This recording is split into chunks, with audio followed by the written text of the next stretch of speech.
Jesse now teams up with reconstruction expert Gerhard Paul.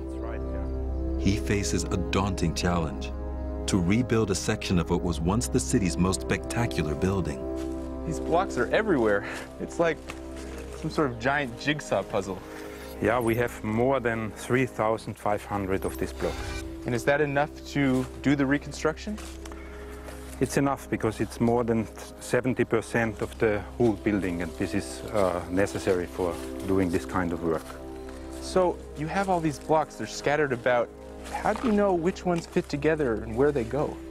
We have a lot of different marks and holes and decoration. And at the end we find out the original position of this stone. Many of these stones are from the Sebastian's three-tiered entrance, through which lay its most important feature: a processional way nearly 300 feet long by 50 feet wide. So what part of the Sebastian are we walking through now? We are now walking through the courtyard of this building. The entrance was on the back side here. Okay. And on the other side we had the temple. And left and right of us are the three-story porticos. We are reconstructing this corner and all 3 stories, full height. How long will that take? It will take about 4 or 5 years more. And you've been working how long? And we are working since 4 or 5 years. So long project. Together about 10 years, yeah. Gerhard shows Jesse the traditional techniques that he's using to reconstruct the temple. Yeah, here, for example, you can see the clamp hole. Through here? Yeah. So we have a clamp which goes into these 2 pieces, and you can see how they fit. So this was the original construction right here. This was joint. the original construction, yeah. So what do we have over here? These don't look like originals. They look more like concrete. Well, these are molds. Okay. First we use molds to try it on top of this building. The originals are over there. We try to find their position over there, and when we are sure that this piece goes on this place, then we change it. There's a gap here. Will this be filled in? This gap will stay open. We only use copies if it's really necessary for the construction. They know from inscriptions that each was built by a rival aristocratic family. The whole process took over a century. A unique collection of friezes once lined each side of the processional way in 40-foot-high porticos. Trying to reassemble them has been a massive undertaking. Nearly a decade of careful reconstruction and restoration work has already been done.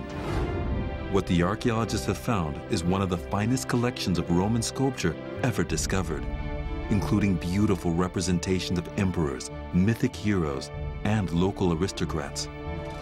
The man responsible for restoring them is Trevor Proudfoot, a leading conservationist. So what takes place in this workshop? Well, there's 2 tasks, really, and the most important is the restoration of all of the surviving reliefs from the Sebastin. How many are we looking at here? About 70. What kind of process is involved in restoring them? Mainly the reversing of the old repairs, the old restoration that took place in the 1970s when they were excavated. Was it done incorrectly, or?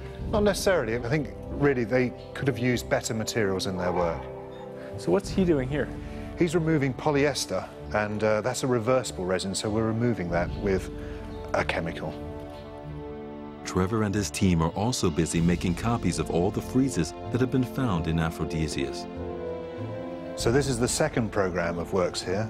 We're actually making replicas of 15 of the reliefs from the Sebastin. So this is a mold? Yes, this is a silicone mold of one relief which will go onto the restoration of the Sebastin. Can I touch it? You certainly can, yeah. It's very malleable. It is, and it's also very strong. It enables us to be able to pull this off without ripping the mold, and then we will fill this with cement and marble dust to replicate marble itself. The Sebastian, where these stunning friezes were once displayed, was completed in 60 AD. A superbly constructed marble